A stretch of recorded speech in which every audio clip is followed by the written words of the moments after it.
Hello বন্ধুরা, তোমরা সবাই কেমন আছো? সোমার চ্যানেলে তোমাদের সবাইকে স্বাগত। তো দেখো, রান্নাঘরে তো চলে এসেছি। আজকে রান্না করব মান কচু দিয়ে আলু দিয়ে রুই মাছ দিয়ে ঝোল করব। তো তোমরা দেখো কিভাবে রান্না করি। তো দেখো, ফার্স্টে আমি উনুনে দেখো গরম জল তো বসিয়েই দিয়েছি, ওখানে কচুগুলো ঢেলে দিলাম। কচু আর আলু কেটে রেখেছিলাম, তোমরা তো দেখলে।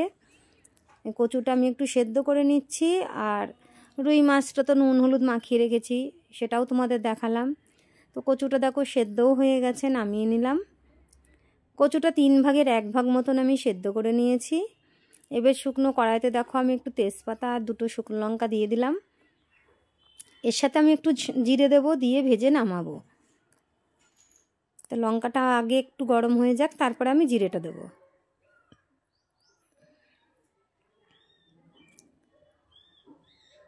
তো দেখো লঙ্কাটা হয়ে গেছে, এবার আমি একটু সাদা জিরে দিয়ে দিলাম।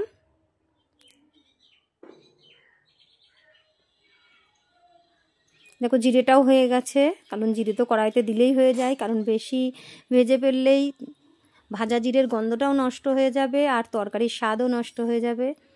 তাই জিরেটা খুব কমই ভেজে নামাতে হয়। তো দেখো আমি ওই কড়াইতে তেল দিয়ে দিচ্ছি।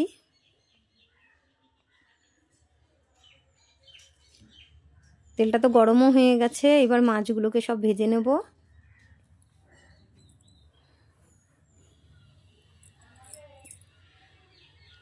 দেখো মাছগুলো আমি সব আগে লাল লাল করে একটু ভেজে নেব।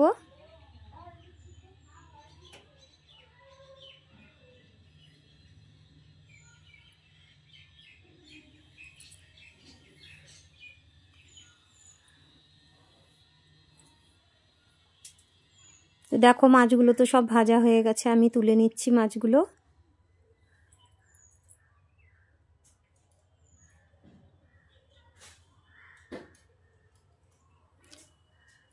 ওই তেলেই আমি তেজপাতা আর একটু জিরে ফোড়ন দিয়ে নেব।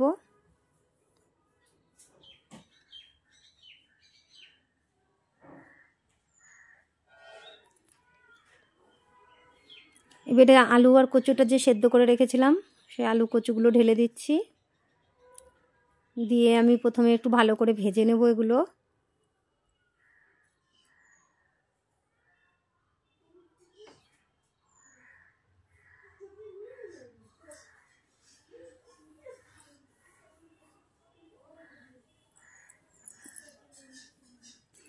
একটু হলুদ দিয়ে আলু কচুটা ভালো করে একটু ভেজে নেব।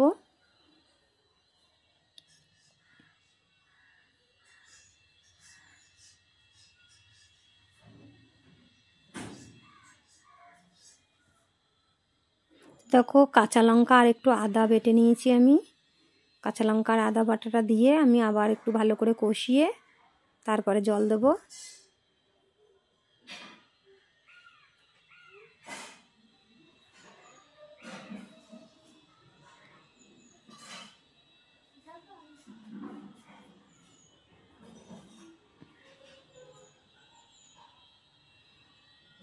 লবণ দিয়ে দিচ্ছি পরিমাণ মতন।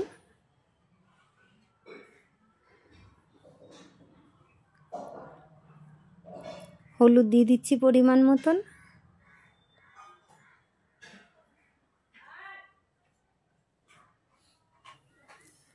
লবণ আর হলুদটা দিয়ে আমি ভালো করে কষিয়ে নেব।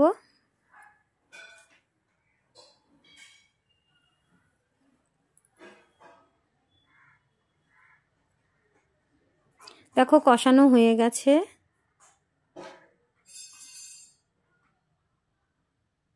এবার আমি জলটা ঢেলে দেব। যতটা পরিমাণে ঝোল লাগবে সেরকম পরিমাণ বুঝে আমি জল দিচ্ছি, কারণ তরকারিটা ফুটবে, তারপরে এর মধ্যে মাছ যাবে, আবার একটু ঝোল থাকবে। আমি সেরকমভাবে জল দেব।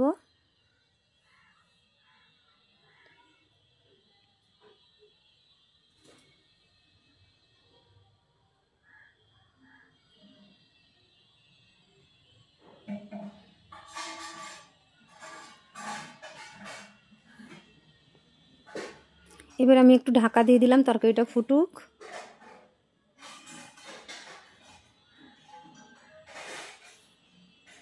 তো দেখো তরকারিটা ফুটছে কেমন টকবক করে।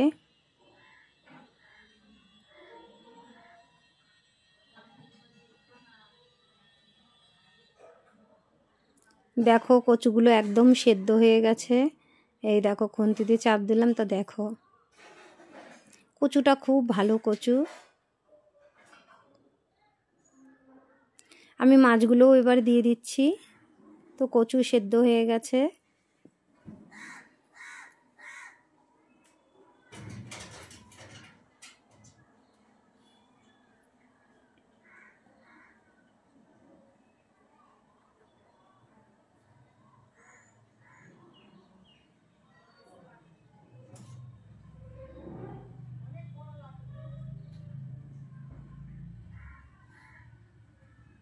মাছ দিয়ে দিয়েছি, তরকারিটা আরেকটু ফুটবে।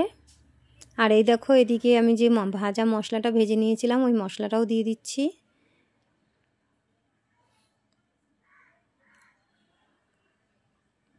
এবার মাছটা সেদ্ধ হওয়া অবধি তরকারিটা আর একটু ফুটবে, তারপরে নামিয়ে নেব।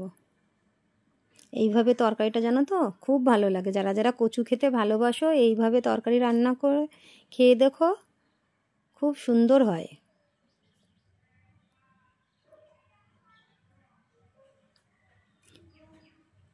দেখো তরকারিটা হয়ে গেছে, আমি নামিয়ে নেব।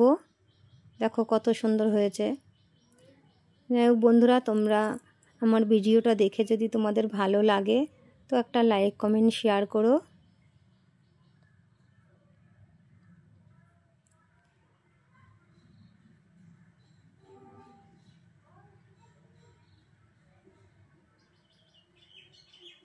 তো দেখো তরকারিটা নামিয়ে নিয়েছি, কি সুন্দর হয়েছে দেখো।